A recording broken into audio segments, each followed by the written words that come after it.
Bonjour, c'est Gilles du site boursièrecoté.com. Voici l'analyse technique des principales matières premières pour cette journée du vendredi 29 novembre 2013. Nous commençons cette analyse avec l'or, donc l'or qui casse finalement cette résistance baissière. On a bien testé ici, alors il y avait des objectifs qui étaient là, j'en avais annoncé un la semaine dernière, il était à 1233, voilà, 1233 ici on l'a touché, on n'est jamais revenu depuis, et puis suite à cela, la résistance ici a cédé, il y a eu une attaque, ici on est revenu ici sur cette zone des 1235, on a oscillé au-dessus des 1240 points, et puis sur une cassure ici qui a débuté hier, on confirme avec l'inscription d'une nouvelle dynamique. Donc deuxième contact ici sur la bolle supérieure. Vous voyez que depuis ce contact ici avec la bolle sup, on n'a plus de contact avec la bolle inférieure. Donc on avait ici déjà les prémices d'une sortie de dynamique baissière. Donc on confirme ici avec la cassure de cette résistance et tout de suite on s'installe sur la bande de Bollinger supérieure.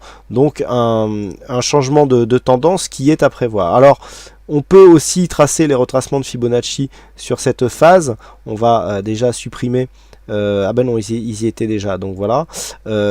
Sur cette phase de consolidation, donc du coup on va pouvoir revenir dessus. Nous avons ici un niveau qui est très intéressant, 1259,40, puisque c'est peu ou prou le plus haut que nous avions eu ici, 1258,30. C'est rien pour l'or. Donc le fait de casser ici cette zone, nous marquerait un rebond technique dont l'objectif se situerait ici à 1279 $ l'once, puisque 1279 $ l'once se trouve être le retracement des 38,2% de l'intégralité de cette phase de baisse. Donc à surveiller pour la semaine prochaine 1260 qui ouvrirait la voie à 1280 $ l'once. Mais sur le WTI, nous avons une invalidation de la sortie baissière. Rappelez-vous, je vous avais indiqué ici une cassure baissière de cette zone des 93,40. Cassure ici qui avait permis une cassure aussi des 92,46. On était venu marquer un contact avec ici les 92 $ le baril. Phase de stabilisation et puis finalement les cours sont remontés ici. Alors on a tout remonté, on est revenu à l'intérieur du range et puis on est redescendu. Donc là, la cassure, quelque part la cassure, elle est invalidée, mais nous sommes en train quand même d'installer la tendance dans un biais baissier d'une dynamique moyenne, puisque c'est la moyenne mobile 50 ici, qui pour l'instant fait office de résistance, mais pour cela il faudrait vraiment valider une cassure de cette zone de point bas qui se situe à 91,77 $ le baril. Si on prend un petit peu de recul, voilà, on avait ici une phase d'évolution en range, phase de cassure ici. Alors on va peut-être par contre légèrement agrandir pour avoir un graphe un peu plus lisible. Donc ici phase d'évolution en range, cassure ici, on revient chercher une moyenne mobile et tout de suite vous voyez on repart ici à la baisse. Donc là, on a un début de tendance, alors qui ne serait pas certes aussi dynamique que si c'était la moyenne mobile 20 exponentielle qui avait joué son rôle de résistance, mais qui peut s'orienter durablement à la baisse, et donc ce mouvement serait confirmé en cas de cassure baissière de cette zone de point bas qui se situe à 91,77. Naturellement, un retour des cours au-delà des 94,70 invaliderait ce scénario baissier.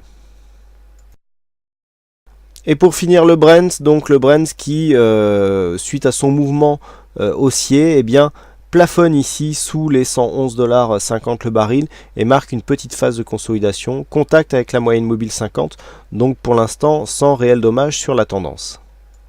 Donc pour l'instant le mouvement ici est confirmé à la hausse, on a une résistance donc, qui s'est fait jour à 111,50 $ le baril. Donc pour l'instant aucune incidence sur la tendance en cours, puisque nous avons donc cette zone qui s'intercale juste comme une résistance. Par rapport au reste de la tendance, on est bien ici sur une dynamique haussière, on le voit, la moyenne mobile 50 ici a déjà fait office de zone de support. Et pour l'instant, il n'y a pas d'autre marque d'affaiblissement donc de cette tendance, puisqu'on est encore largement au-dessus le précédent point haut significatif.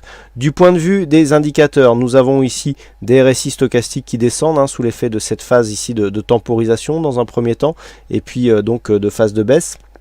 À noter l'objectif des 161,8% donc qui avait été atteint et qui s'était dans un premier temps imposé comme une zone de support, qui a cédé sur cette phase.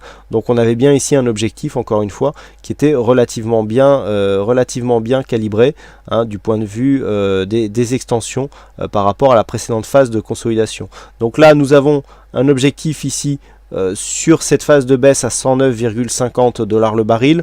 On devrait ici temporiser sur cette zone, mais au niveau de la semaine, on reste quand même sur une continuité haussière, même si sur cette semaine, on n'a pas réussi à réellement casser le précédent point haut de la semaine dernière d'une manière dynamique. Donc la tendance reste haussière, on est juste sur une phase de respiration.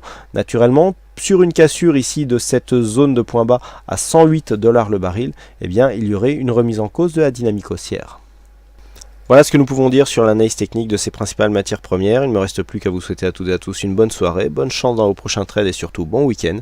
Et on se retrouve donc dès la semaine prochaine pour d'autres analyses techniques en vidéo. Bonsoir à tous.